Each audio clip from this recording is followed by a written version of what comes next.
Welcome to St Margaret's Church, Fletton. I hope you will join me on a trip back in time. On our journey through history, we will call in on various vicars and parishioners of St Margaret's Church. We will explore the wonderful building you are sitting in now and the context in which it grew and developed.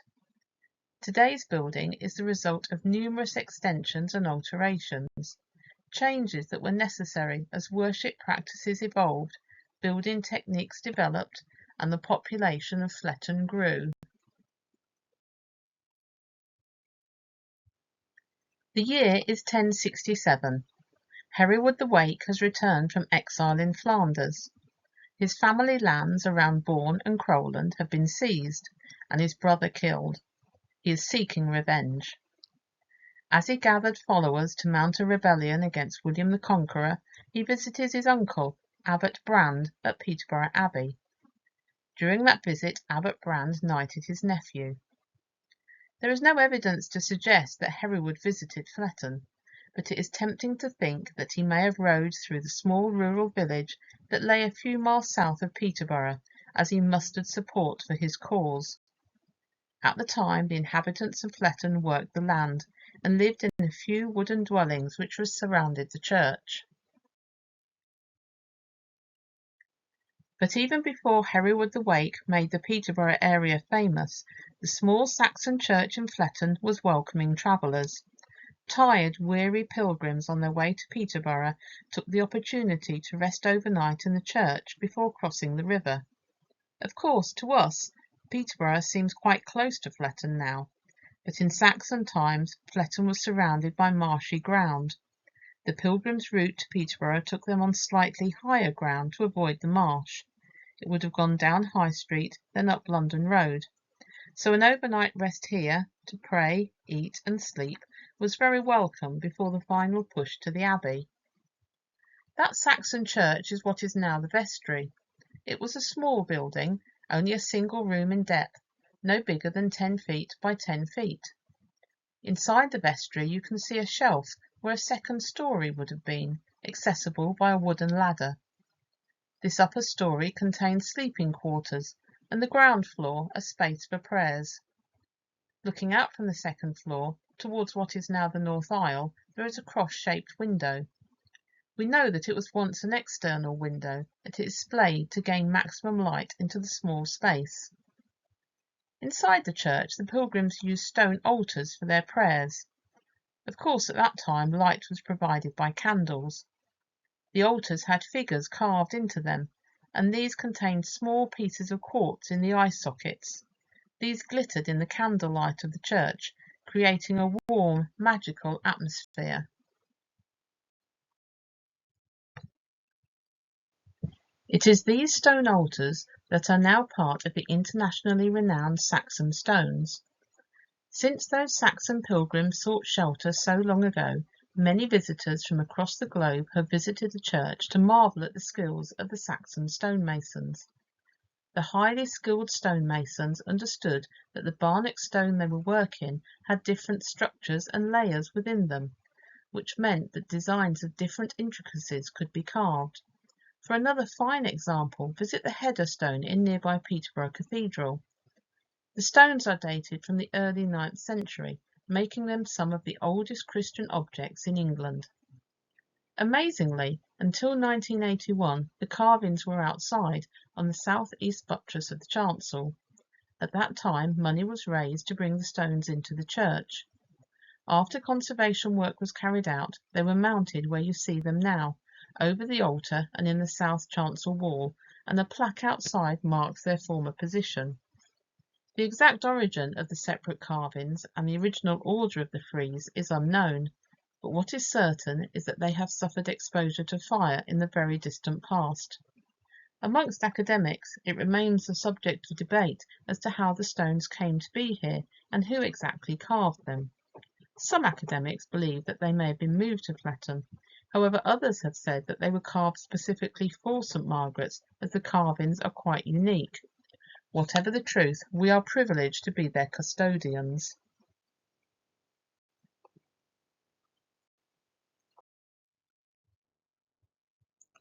We now travel almost 600 years to the time of the English Civil War. William Lee, who was rector of St Margaret's Church from 1634 to 1650, is standing on the chancel steps, poised to read the protestation. He is flanked by his church wardens, John Hunt and Francis Wise. William was certain of his parishioners' feelings, but in case of unrest he had asked the constable, John Cook, to stand ready at the door. The year is 1642, 17 years into the reign of Charles I. Discontent with the monarchy had reached a peak. The country was restless, and now this unrest had reached rural Fletton. Charles I had clashed with the parliamentarians over his constant requests for finance, a hated tax called ship money, and the rise of Catholicism. It was time for Parliament to show its power and to ensure the security of the Protestant Church that Henry VIII had established. To achieve this, the Long Parliament introduced 3 oaths of loyalty: the Protestation, the Vow and Covenant, and the Solemn League and Covenant. The Protestation was taken out into the country, and in every church it was read out. Every male parishioner over 18 had to swear in the presence of Almighty God his loyalty to the Protestant religion, His Majesty the King, and to the power and privileges of Parliament. If he refused to swear this allegiance, then his name was written as a recusant. It is recorded that in Fletton the protestation was unanimously and cheerfully made by the parishioners on the 20th of February 1642. After Reverend Lee read out the protestation, each parishioner had to either sign his name or make his mark. This often occurred as the parishioners left the church after the service. In the case of Fletton, all 57 parishioners swore their allegiance. There were no recusants listed. In Fletton, the parishioners were not given the opportunity to write their name or make their mark, as all the parishioners' names were written in the same hand. 230 years later, another incumbent stood on the chancel steps. This time, rather than parishioners, Reverend William Upton was surrounded by workmen. He sighed deeply as he surveyed the industry that was going on all around him. The renovation of St Margaret's had been a long process. At the beginning of the works it had been estimated that £500 was required to fund the project. This had proved more difficult to raise than the parochial church council had anticipated. After all, this was a farming community, and £500 could buy 33 horses or 62 tons of wheat. Nevertheless, £200 had been raised so far, and the church council were confident that more would be pledged once the parishioners saw the progress that was being made. William was not so sure. As is often the way with these ventures, the project cost more than anticipated. It was reported in the papers that the final expenditure on the renovation was £700. Gaining the permission of the diocese had also been a lengthy affair, but eventually the works had been agreed by the Chancellor of the Diocese of Ely, Isambard Brunel Esquire, son of Isambard Kingdom Brunel, on the 12th of June 1872. Since then the church had seen a steady stream of craftsmen under the direction of Mr. Dickens and Mr. Coe of Stanground, and they were still hard at work. The list of works in the extensive renovation seemed endless. The stone floor had been taken up and relaid. The wooden box pews had been replaced as they were inconvenient. The ceiling in the chancel had been removed to allow the full glory of the east window to be appreciated. The chancel arcade had been opened up, and a screen of wood and gilded metal had been installed. The 16th century font had been moved from the north aisle to its new position in front of the tower. The gallery in front of the tower had been removed. The roof on the south aisle had been completely removed, the height of the walls raised, and the roof replaced. The south porch had been taken down and rebuilt. The walls had been repaired, and the nave and aisle ceilings cleaned. After exchanging a few words with the architect, Mr. Sykes, William was relieved to leave the dust behind him. He had preparations to make for the Sunday service and headed to the schoolroom, which was being used for services while the renovation works were in progress. Just 30 years after the renovation works of 1872, the church was again being altered. As you watch this presentation, you are sitting in the extended north aisle, which, as you can see on the plaque, was dedicated on the 25th of September 1901. If you look carefully on the pews, you can see where these were made longer to fit the new space. But why did the church need to expand? In the late 19th century, Reverend Dowman and the Great and Good of Fletton had a problem. Their once rural village had expanded tremendously. In 1841, the population of Fletton was 256. When Reverend Dowman moved to Fletton in 1887, the population exceeded 1,800, and now, as the new century approached, he could see the population surpassing 4,000. Fletton was no longer rural, it had become an industrial village. This huge increase in population had been caused by migration. Men travelled to Fletton to work on the railways and in the brickyards, and they brought their families, who worked in other local factories, the Farrows Canning Factory, Symington's corset makers, and the Cadge and Coleman Mill. The brick workers worked long hours doing dangerous work, winning the clay, moulding bricks, and loading the kilns. Accidents were commonplace. Despite the fact that the Coffee Palace, now known as Four Press House, had been refused an alcohol licence, a good percentage of the brickworkers' wages was still spent in the local public houses, and Reverend Dowman was under increased pressure to care for these men's spiritual needs. But to do that, the capacity of the church had to be increased. In the north of the parish, where Glebe Road is now, an iron church capable of seating 300 worshippers had been built, but even further capacity was required if the needs of these men were to be met. Now Reverend Dowman stood in the entrance porch of the church, awaiting the arrival of the architect, Mr. William Bowyer, and the founder of the London Brick Company, John Cattler's Hill. Mr. Bowyer had drawn up plans which would double the size of the north aisle, but the proposed works would incur a great cost. An appeal for funds had already gone out to the parishioners, but the church council understood this was not an affluent area. However, John Cattler's Hill, a generous benefactor, had answered their call, although Reverend Dowman was under no illusion it wouldn't harm his friend John's popularity in the area either.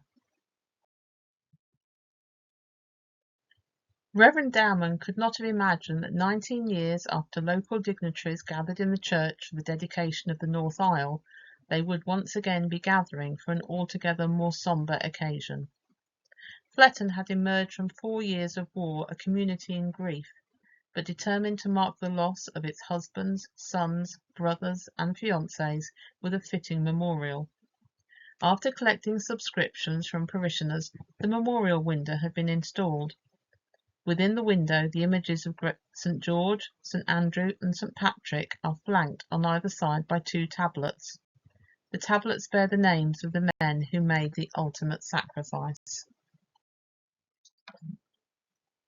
On the 31st of October 1920, Reverend Dowman stood in front of the gathering congregation and reflected on the war years.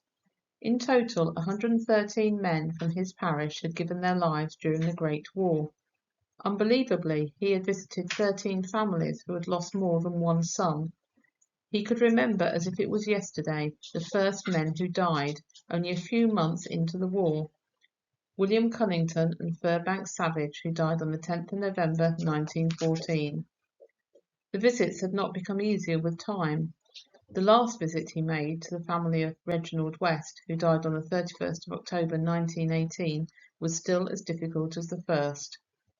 Even after the war had ended, the loss of life had not. On the 15th of February 1919, Thomas Butters had died from the effects of the war. Beyond doubt, the hardest day for the parish had been the 9th of May 1915. On that day, at the Battle of Ober's Ridge, 5 Fletton men lost their lives. Tragically, none of their bodies were recovered. He had had to visit the families of Jack Anker, Harold Birchnell, Christmas Hardimont, Joseph Oxby, and John Ward. Our journey through time ends 40 years ago, in 1982, when St Margaret's was almost lost. It was only the quick actions of an off-duty fireman that saved the church from disaster. The off-duty fireman had been busy in his allotment when he noticed smoke billowing from the church. He immediately sounded the alarm. The fire service responded swiftly, but unfortunately it was too late to prevent considerable damage to the chancel and the organ. On the 5th of December 1983, that same off-duty fireman was standing in the newly restored chancel. It was amazing that the repair and restoration work had been completed just 8 months ago in May. He gazed up at the ceiling. The craftsman had done a wonderful job, and now the newly painted ceiling was resplendent. Today the church was going to be rededicated, and the pews were filling up. They were enjoying the sound of the restored Hunter organ. It was amazing to think that just a few months ago the pipes were a mangled, melted mess. But the St Margaret's organ was not always a Hunter organ, and it wasn't always in the position you see it now. The first organ was installed by Edgley of London and was officially opened on the 6th of January 1856. It is thought that the first organ was small and quite portable, a little like a harmonium, so could be moved around quite easily. It might even have been played in a small minstrel's gallery that once existed across the tower. The Hunter organ was made by Alfred Hunter, built to the specifications of Mr. Thacker of Thorney. It was installed in 1856, and its original position was by the vestry. In 1976, the organ was on the move again to its current position, but the move did not go smoothly.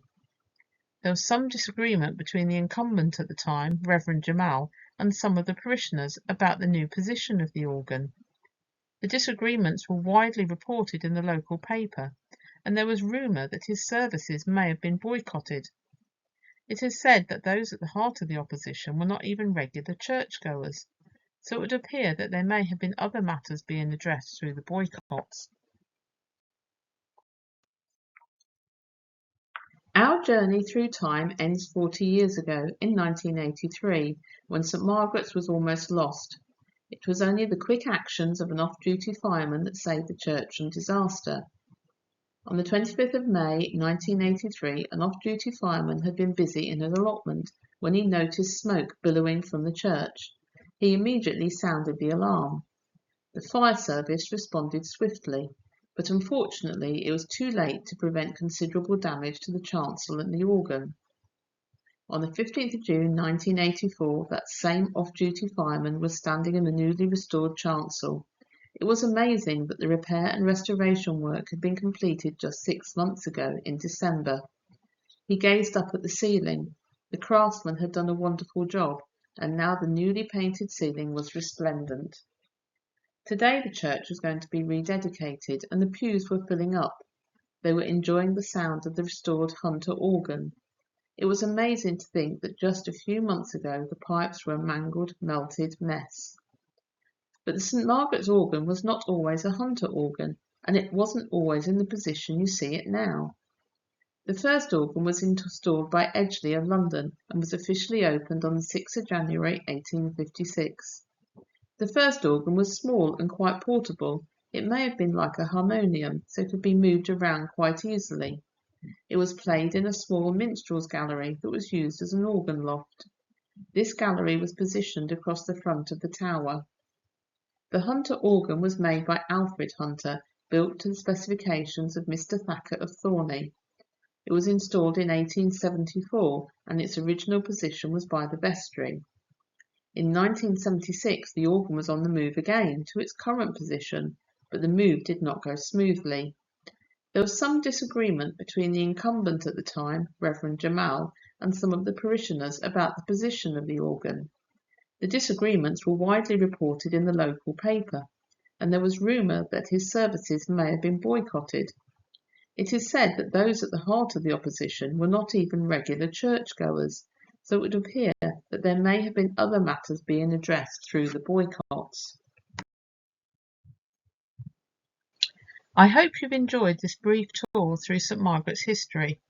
To learn more about the various events covered in this presentation, please take time to read the displays, and if you have any questions, do not hesitate to speak to us.